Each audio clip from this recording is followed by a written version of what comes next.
What do you think the biggest thing new businesses get wrong that hold them back from scaling and growing? Ooh, big. All right, good morning team. Welcome back to the vlogs, episode number 2.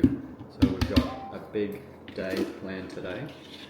Just mixing up my endurance fuel for this morning's run. We've got 80 minutes, some strides in there, nothing too crazy, but long enough that I'm going to mix up 1 scoop of our endurance fuel in our handheld bottle. We're going to have 1 in our shaker bottle now as well. Just because it's so bloody hot at the moment, I'm going to need fluids and electrolytes on the run itself. I'm also going to sip on 1 scoop now.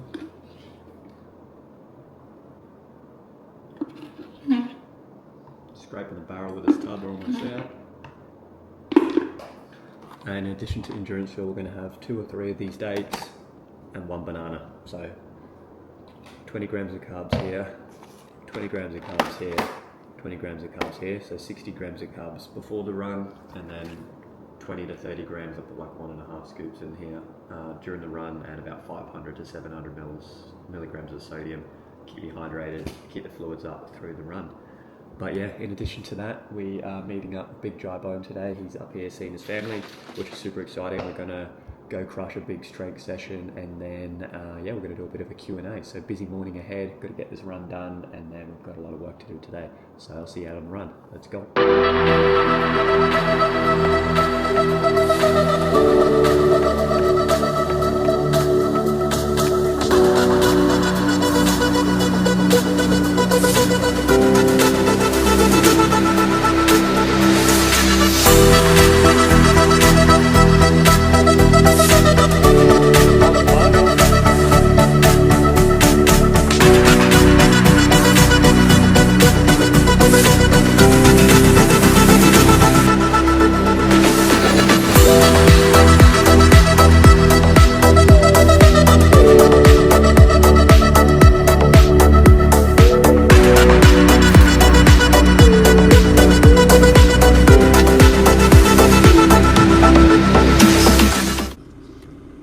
Alright team, we are just heading off to port. We've got a few errands to run, we've got some local orders to drop off.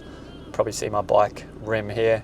Keep having issues with the tape popping, and then it's causing a puncture on the flat. I think I've had fucking 4 flats in the past 2 weeks, which is a pain in the ass.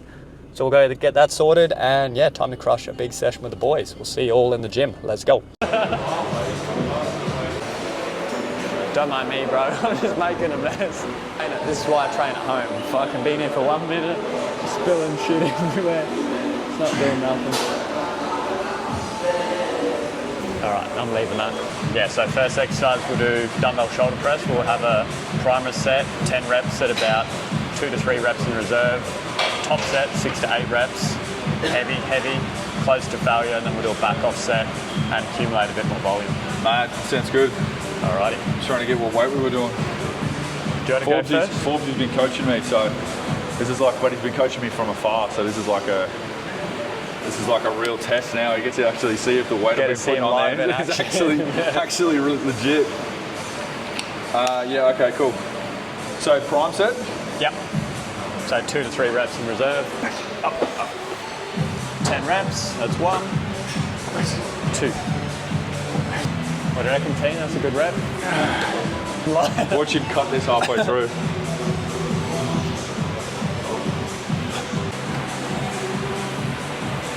Nice, Maxi, 10 reps. Let's go, Maxi.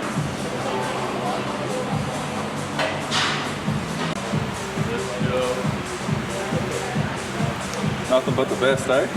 Let's go. Oh, I'm shaking already. You take I had a coffee or something? No, I had one. I did have a coffee actually, but I also had one of the endurance fuels. Oh yeah, nice. But you know, I love whacking C4 in there. Okay, so you did put pre-workout. Yeah. I didn't have coffee, but I had pre-workout. Yeah. That's all right. Top set, 6 to 8. Yep. What are you gonna go? 30s, 34s, 30s? Let's go. Nice. That's 1. Good, bro. 2. Yep. 3. Yes, 4. I want one more. Yep. Up. Yes, strong.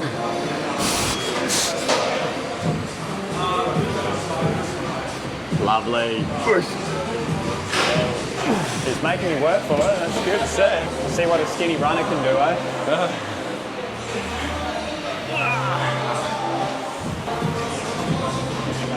I'm good.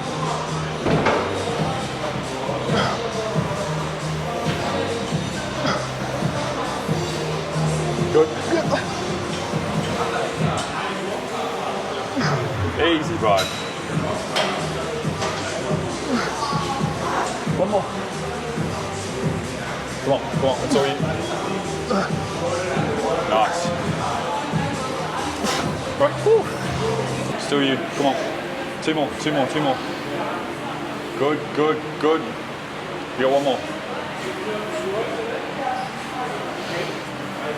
That's you. Good, right. You be 6 foot, yeah? 6'2", yeah, nice. 2. Good, bro. 4. One more. He's in. Good.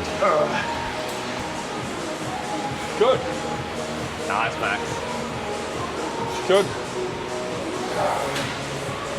Come on. Good, Maxie. That's you. You got one more.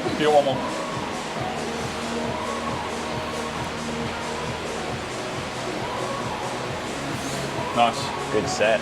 Good. Maxie, just what? That's light work, bro.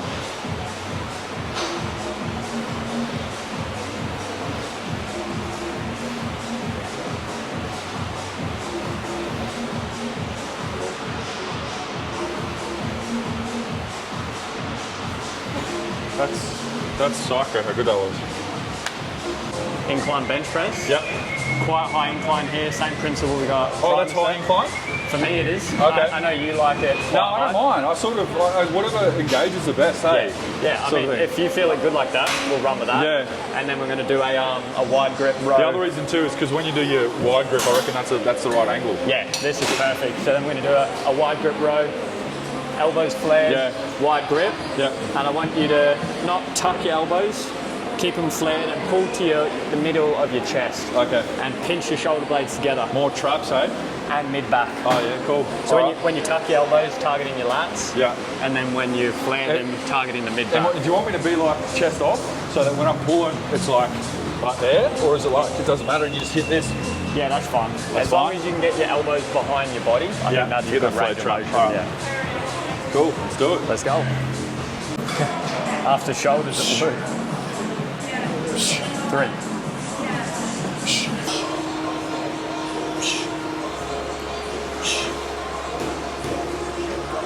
Pinch my finger. Elbows flared. Nice. Pulling to your mid-chest. See what we're working here? Rhomboids, traps, the mid-back, mid-traps here, rather than the lat muscles. Oh, that hurts. How many you get? You got like 20 reps. I think 18, yeah. I just go till it hurts a lot. Bro, that's like I want to be hip failure. Oh yeah. Yeah. Even if it's high rep? Yeah, like you can build muscle anywhere between 5 and 30 reps, really. Oh yeah, okay. So, but it's like if I told you to build muscle doing 30 reps of squats, fuck that.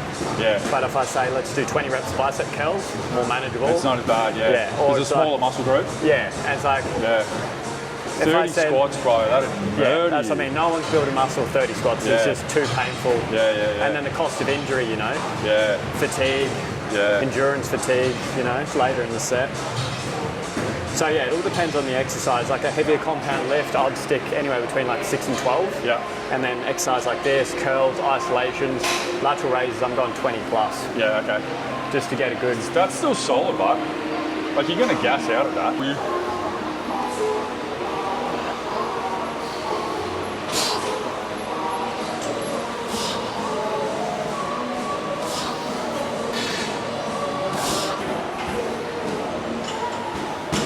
That's you. It's all you. Nice. Nice finish. Good. 17. 18. Nice. See what he did there? Where his standard rep, he was pretty much touching the bar, and a good indicator that he was hitting fatigue and close to failure. His last couple of reps, he could only pull it to this height. So that's a good cue that he was done. So a good way to measure your intensity is just standardising your reps. There's a what? Is to standardise your reps. Oh, yeah. So like for you, all the way down, then touching this are very close. Yep. And then you were going till those last couple of reps, you could only pull it to here. Oh, yeah, nice. So that's a good sign that you're done. Oh, yeah, cool. That's mad. I haven't even tried it, to be honest. Is it? AFL? Yeah. Tuna avo, tempura prawn's really good.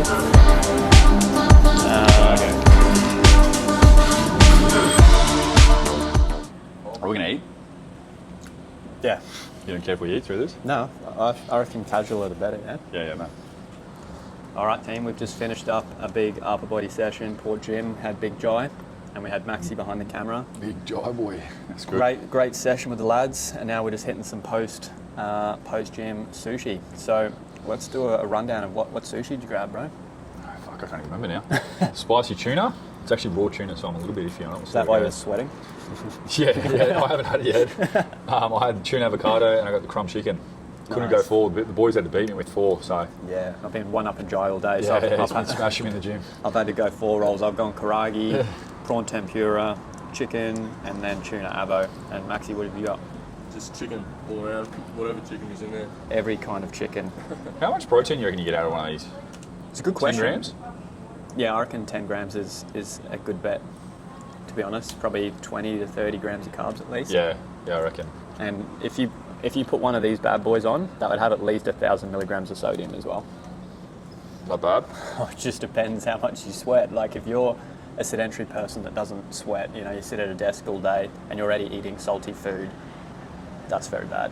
But if you're someone like us who's out there sweating a lot, you're working hard, you're in the sun, You're probably sweet. Yeah, you're good. Yeah. How much sodium do you have a day? Oh, a lot. But like most you get a lot people from your food, but... Yeah, most people in the world eat too much. Oh, yeah. And that's why I try not to push our electrolytes onto someone that is dead sedentary and they're overweight, because they don't need it. If you're eating a highly processed diet, you don't need electrolytes. But if you're eating clean food that's not high in sodium anyway, then it's super important that you are doing it. Then you add exercise and sweating and living in a hot climate, then that's obviously so important for performance, longevity and recovery. I was watching something the other day. Can you just pump salt just to get in sodium? Or does it have to be Celtic salt or whatever? No, you can do it. It just tastes horrible though. Yeah, fuck, I don't mind it, eh? Really? I don't mind just a handful of salt every now and then. I swear I can feel it, eh? And you get some more of your sticks. I ran out of them. As one of my mates, we had a few drinks one night. I think it was Tim's wedding actually. And one of the boys, next day, he had 4 of your sticks. he was hurting and he just kept smashing them. I was like, bro, these will fix you. So he just kept smashing them. Did the job. Love that. What do you rate sushi? Wait, let me ask you first. Are you one of those people that are very critical on food? Yep. Okay. All right. Now give us your opinion out of 10. When I say critical, but Soph and I go out for dinner a lot. Yeah. So it brings my top score probably down. Yeah. So I wouldn't necessarily say I'm critical. That's pretty bloody good sushi. I'd say maybe a 7 out of 10. I don't know how you beat it. It's pretty fresh, pretty good. That's a good score. Rice is good. All right, team. We've got a few questions for the big man Jye here. So, number 1. Yo. Why do you train? A few reasons. Probably first one's to look and feel good, I reckon. Yep. But mentally, it's huge. Definitely mentally. Especially when I was going, whenever you're going through tough times and stuff, I reckon one of the best places to start just with exercise and moving it to the start of your day. Yeah. Because you just get that, I don't know, you get the endorphins, you get the rush, the high at the end of it too. Yeah. But then you're doing something hard. Probably to feel good, to look good, definitely. Just feeling comfortable in my skin. I think confidence is just so underrated. People don't talk about having confidence enough. Yeah. And things that give you confidence, one of them is if you're putting clothes on and you feel good in your own body, like that's a massive win towards feeling confident. Yeah. And then I think, so confidence from the way I look and feel then leads into my work and then what I then go to do, which allows me to be better. So that's probably the main reasons I train. Next question. So what's your favourite Pulse product and why? I'll go back and forth on this. I love the sticks. They're just such a nice, refreshing drink. They're very good. Good taste, yeah. But actually, I've only just had the watermelon because I only just tried it with Maxi. Oh, Maxi's, yeah. Which was quite good. But I think I prefer the first. I don't know. The mixed berry? Yeah. It's got more of a beetroot flavour to it personally. I feel mixed like berry? Yeah, the mixed berry does. It's got more of like, I don't know, that was just my taste on it. Might be a little bit more used to it, but yeah, it's quite good, that one. Yeah, that's a good observation because both of them have the beetroot powder in it. Oh, yeah, But I okay. feel like you're right that the mixed berry, you can taste it more. Yeah. But it's weird because a lot of people, like a lot of older people will like put off by the flavour of watermelon, just the thought of it. Because traditionally you think like watermelon, you think like sour candy or something like that, and they're like, sweet. fuck, I don't want watermelon when you bring in back mixed berry. And I'm like, just try it. And then they'll say, oh, that's great. It's not as strong as I thought it was going to be. But yeah, you're right. I actually thought that too. I thought it wasn't as strong as I thought it was going to be. Yeah. Because normally you'll have it like a pre-workout or something. Yeah. And it's very like candy-like. yeah, it's very exactly. strong. And it's almost overwhelming. It so is. we try to make it subtle. Yeah, no, it's quite good. It's quite good. Yeah, so on the fence, sticks are just so nice, man. They're so refreshing. They are. Yeah. And they're convenient. Convenient, Chuck them yeah. in your pocket, yeah. Yeah, it's so easy. Yeah. Chuck them in the bag, yeah. It's so easy to travel with. What do you think the biggest thing new businesses get wrong that hold them back from scaling and growing? Ooh. Biggest thing new businesses get wrong, scaling and growing. Is that what we said? Yep.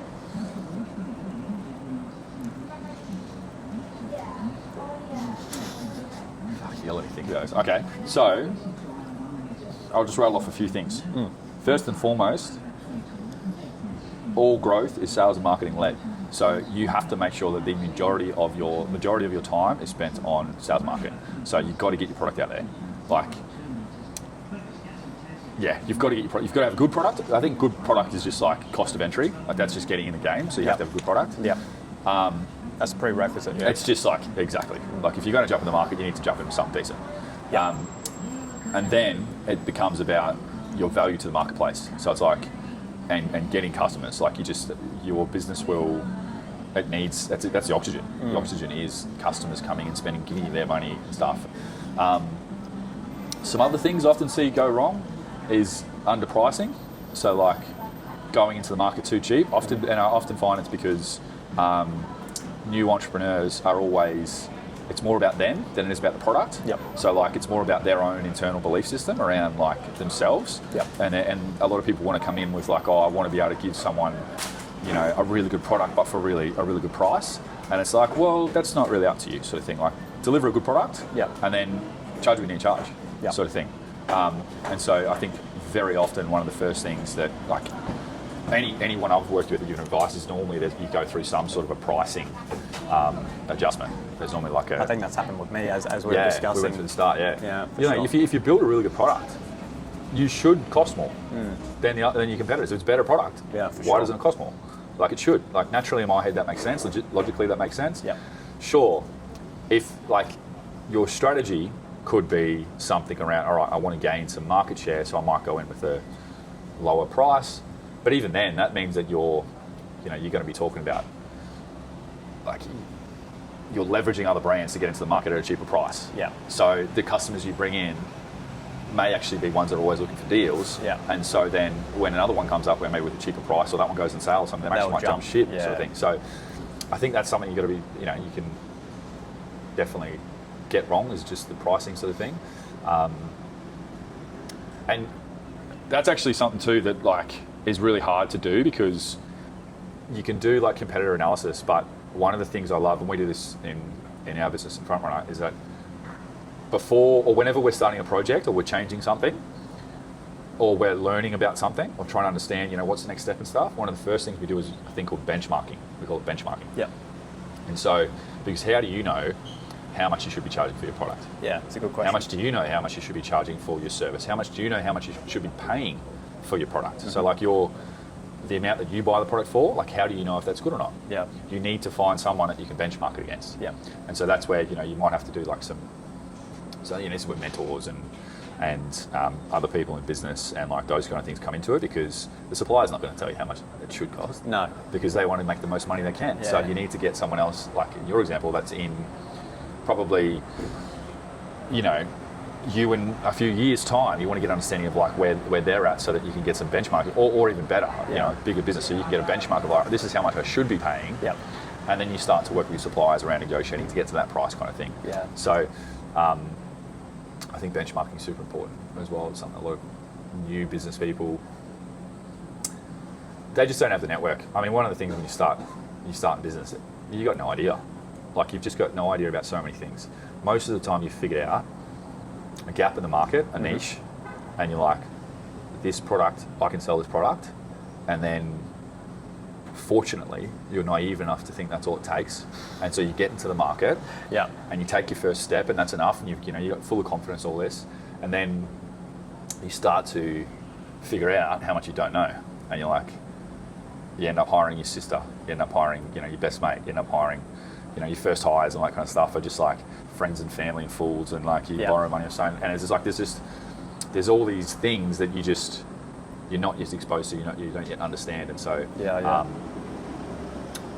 I feel like you've just described my whole entrepreneurial journey to a T there. It's because it's my journey. Yeah. It's because everyone's journey. I feel like everyone goes through that, and I feel like you need that ignorance to start a business, though. You do. That's why I said fortunate enough to be naive. Yeah, exactly, because I had that ignorance, and like in hindsight, if I didn't have that ignorance, I don't know if I would have kept going. No, that's right. Exactly. Tony, I listened to Tony Robbins' podcast recently. He talks about chunking things. And he's like, getting started, if it's just like in your head, it's like just going to get started, that's like a big chunk. But other people will chunk things down. When there's things that they don't want to do, they chunk things down and they make them the problems a lot bigger. So it's like, I have to meet a supplier, I have to get the pricing right, I have to get my accounts, I have to get, I'm going to have to get a label done. And so they make this thing massive when it's like, they're all the steps, but it's just like, you just got to get started. Yeah. So just start somewhere and figure it out. You've got to start somewhere. And so that's where like, you know, I love, like, we work together. I love working with you, especially, you know, we do a bit of swap, you help me with my fitness, with business. But it's just like, I'm a couple of steps ahead of you sort of thing. So I can guide you in the right direction. I think that's so important. One thing I reckon I've learned with a lot of business people is, if you're willing and if you actually put in the work, like, other business people, other entrepreneurs will support you, and they'll do it free of charge most of the time, because they've been there. They know how hard it is. They know how hard they had to work to get there. Yeah. And if someone's actually putting in the work, it's really cool to see. It's kind of like that. It's almost like a give me back piece sort of thing, or like it's really cool. So I've never.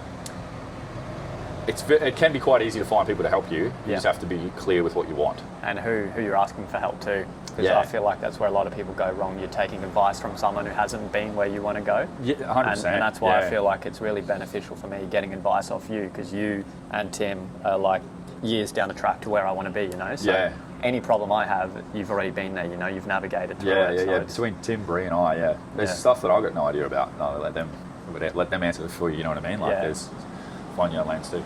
But yeah, I think probably starting out, the one thing I don't want to, for anyone that is going to watch this that is a new business person or just getting into business, like, I don't want to overwhelm them. That's why it's like, focus on selling your product, focus on your customer, like, focus on increasing that as much as you can, and you will get direct feedback around your product. Friends and family and stuff that taste your product or use your product or whatever, they give you a very different opinion to someone that's actually paying for your time. And they don't know you. So you want to get as many people that don't know you using your product and service and whatnot, because they will give you all of the feedback Unfiltered, and everything you need. not biased. Exactly. Yeah, and the market will tell you how your product is. You'll and talk to your customers. You know, how do you like it? What do we do different? Blah blah blah. Not to influence necessarily, because a lot of the time your customers don't necessarily know what they want, so you need to be able to influence them and give them the thing that they need. Like, a lot of people wouldn't know that they need electrolytes, right? For sure. So, like, if I went and asked their opinion on it, how would they know? Yeah. Sort of thing. So through education, that's why they buy and whatnot. But anyway, I just don't get overwhelmed. Make the first step, get your product right, and then jump in the market. Just get your selling, get it going. Once you've got money coming through the door, you can start to. It just gives you a little bit more freedom. Yeah. So. All growth is sales and marketing led. Marketing, it depends on your business. I've got a little bit of a different view to some people on this, but normally starts with marketing. However, there is definitely a sales aspect that I think is very undervalued, and that like cold calling is definitely not dead. It is almost more effective. I would think it is way more effective in a lot of instances than, say, a Facebook ad or something like this. Like, Would you say for product and services, or more so services? probably, definitely services. Product would depend on the product, and it would depend on the audience. Yeah. I'm not going to call 1,000 people to buy one of my t-shirts. Yeah. But if I had like maybe a high ticket product or something like that, I definitely would. Yeah, for sure. Sort of thing. So it depends on what it is. But you know what? I might call 100 people to sell my t-shirt, but it just depends on who it is. I might call 100 influencers. Yep. You know what I mean? Knowing that I might get 10 of them. Build a and relationship. Build a relationship, and then they've got the Communication. audience. It's one thing that you can fast track thing, and we've done some work on this, is that like who controls your audience. Yeah. So like you can either go and build an audience organically, which I recommend people do, build it organically and also through paid advertising and stuff. But then you can also make a list of people of like who has your audience and how could you collaborate, partner up, work with them in order to you get access to their audience. Yeah. In a way that you're going to be trusted, liked, respected because they introduce you to the audience sort of thing. So 100%. and then their audience becomes yours. If you do it effectively, it becomes yours. And so Yeah, that's what you guys have done so well over the last couple of years with your collabs and stuff. yeah, for sure. Very strategic, very good partnerships with the right people. But yeah, we've tried to be quite selective with who we partner up with. They just got to be like us, good people, Yeah. that kind of thing. I think that's important too. But yeah. Anyway, there are a couple of things we're starting out. Yeah, man, that's amazing. Thanks for that. We'll do a Oh, couple sorry, more. one more thing on that. Get a basic cash flow forecast. Cash flow or profit loss forecast. Like, can just be basic. I've put up a 2-part thing on my YouTube. It's just a pretty basic explanation of what it is, how it works, how to do it. Yep. But basically, it's just as simple. It's almost like goal setting. It's an extended version of goal setting, especially when you start. You really need to understand just where your money's going. I don't want to get into too many accounting things, but it's like just build a budget. Build a budget and a forecast of like how many sales do you think is coming in this month? How much money are you spending this month? Like how much money is coming in the door? How much money is going out the door? And then just extend that over a few months. Yep. And just give yourself a bit of an understanding of where things are at, because when you work with someone or when you go to think about the business is essentially using limited resources against unlimited opportunities. I like that. Nice. Yeah, and so it's like every business is resource constrained. So it's like, how can we take the resources that we have and allocate them effectively to the right opportunities Yeah. in order to get a return, Yeah. the best return. And so by having an understanding of your financial situation in terms of like how much money is going in, how much money is coming out, and then how much money is left for us to then use that to invest To grow the business. And so that's why something, just a simple money in, money out cash flow forecast, really effective, really effective. It just allows you to think a little bit more strategically. Yeah, that's good. I've obviously started doing that Yeah. under your advice, and I think it's can be eye-opening just to see when money comes in and money comes Yeah. out, and just like getting that appreciation for forecasting as well. Obviously, when Yeah. you start out, it's hard to know what you're going to do next month, but obviously Yeah. for you guys, when you get bigger and better at it, you do it more and more, you have Yeah. a better understanding of what your forecast for next month and then how much you can allocate to certain areas. Yeah. Definitely. And I think too, like, I think we underestimate how much like space gets taken up in our head because we don't write shit down. Yeah. So like, when you have a forecast, it's also kind of like a calendar. So like, for example, you've got some retail partners. So like, if you know they're coming in 2 months' time, and you know how much they're going to spend, you can like potentially spend a little bit of that future income that's going to come. You know what I mean? Like you can, because you know that money's definitely coming in. The sale's already been done. It's already going to come through. You can potentially spend a bit of it, or you can like, you're going to make a different decision in the 2 months prior to that, because you understand it's already coming. Yeah. So you might actually spend a little bit more money on advertising or something like that. So just by having that there, it just allows you to allows your mind to be clearer to again make more strategic decisions now. Yeah. So that, I mean, that's probably the last thing. Again, I don't want to like overcomplicate it for people, but once you're started, it's all about selling product. So then it's like all about selling your service or product, getting some cash through the door. But it's really important that you have some sort of a forecast in place. Again, you can jump on my YouTube, you can have a look. I don't post on YouTube a lot, but there's a couple of videos out there for some people that I work with just to help them, even family, like just to show them how it's done. So yeah, great answer. If you could give your younger self one piece of advice, what would it be? it's probably a piece around self-awareness. Like I think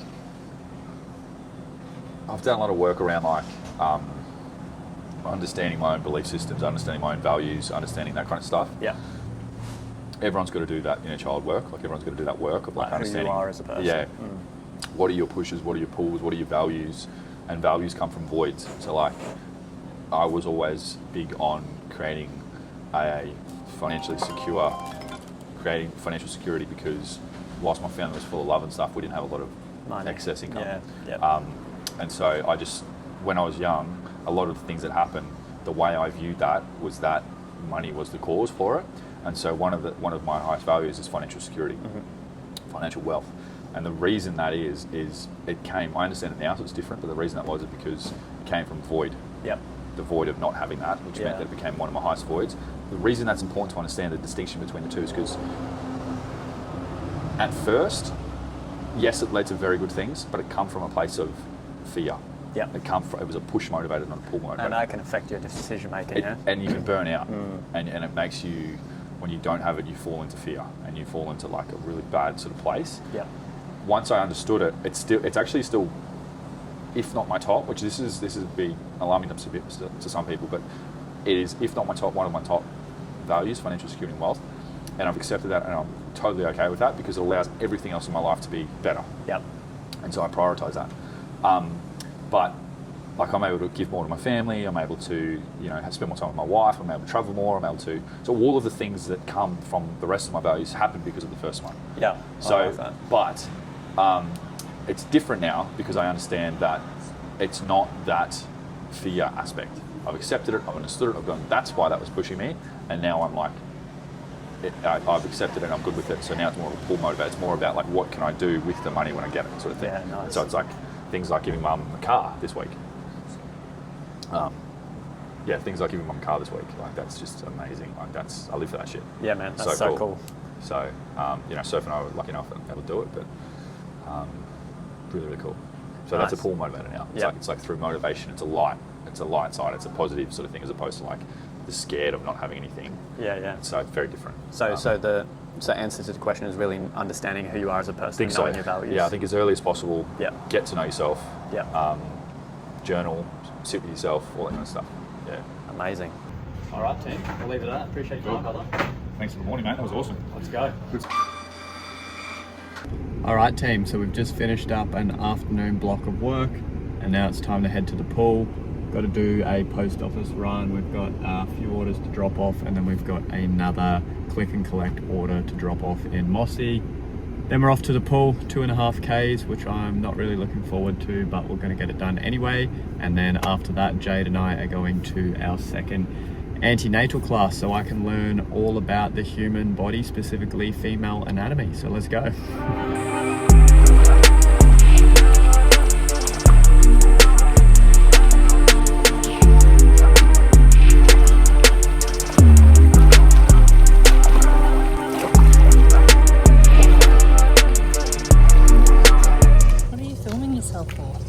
You're in the vlog. You are. All right, we're going to our antenatal class. And last week I learned a lot about the female body. I'm going to give you a fun fact of what I learned last week. And then after this class, I'm going to tell you what I learned today. So did you know that women give birth twice? The first time, the baby comes out. And then the second time, how long after, Jade? 10 minutes. Shortly after, maybe 10 minutes after, they give birth again to the placenta and the umbilical cord. And another fun fact, some people actually take it home and put it in bone broth, which sounds fucked up to me, but it could be good for Ironman training. Anyway, I'll chat to you after. All right, team, look what's arrived in the mail. We've got our tri-suit on. What do you reckon, mate? Do you like it? I'm not sure if I feel like a triathlete or look like a Teletubby, but let me know in the comments below. We've got the tri-suit, we've got the fucking laces on our Alpha Flies. So ready to go. Let's go back to transition 2. Woo! All right. We'll wrap up the vlog here. So as promised, I said I was going to tell you what we learned in our second antenatal class, and they encourage, if you go over term, to have intercourse to help bring on labour. So gents, do yourself a favour, help your missus out and do the deed to get that labour happening. Let's go. See you on the next video.